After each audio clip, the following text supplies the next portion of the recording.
Bonjour à tous et bienvenue à Bulle Blanc Rouge, la chronique qui parle du vin et du monde qui l'entoure. Shiraz ou Syrah, deux mots que l'on peut retrouver sur les étiquettes, mais qui signifient la même et unique chose. Ça veut dire le cépage, la Syrah. La Syrah est un cépage donc vinifera, qui est connu pour donner des vins de couleur noire, aux arômes fruités, floraux, mais surtout très connu pour donner des arômes épicés. C'est à ça qu'on peut la reconnaître, souvent. Les épices peuvent être douces, comme le clou de girofle, ou un peu plus fortes, comme le poivre. C'est un cépage qui est difficile, car il aime le soleil, la chaleur et la fraîcheur.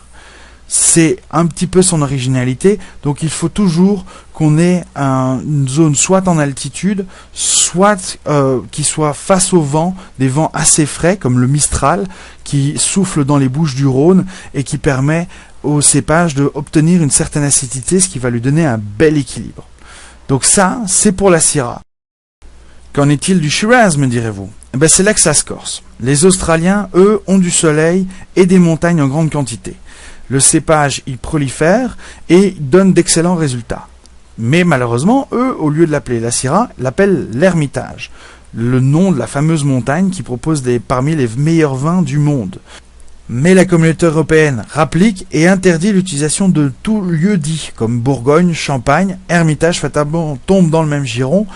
La réaction des Australiens est tout simple, ils contestent le mot Syrah et disent en fait ça ne devrait pas s'appeler Syrah mais Shiraz car cela provient, c'est un cépage ancestral qui provient de l'Iran et ils en posent non seulement le nom mais aussi un style car de très belles références naissent à ce moment-là de l'Australie et qui vont d'ailleurs réussir à s'établir sur la scène internationale.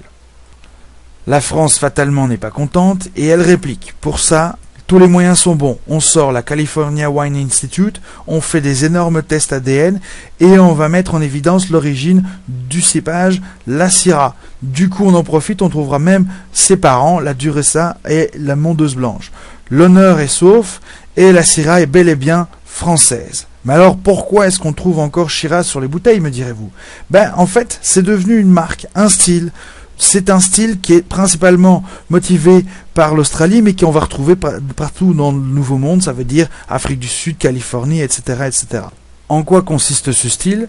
Il s'agit de plus d'alcool, un peu moins d'acidité, plus de vanille, plus de poivre et des arômes un peu plus cuits au niveau des fruits. Un style Nouveau Monde en somme. Est-ce qu'il est meilleur ou pas? Ça c'est à vous de juger. Moi je pense que les deux se valent et sont intéressants. En tous les cas, ça m'a fait plaisir de vous expliquer ce petit dossier et je vous dis à bientôt pour d'autres chroniques.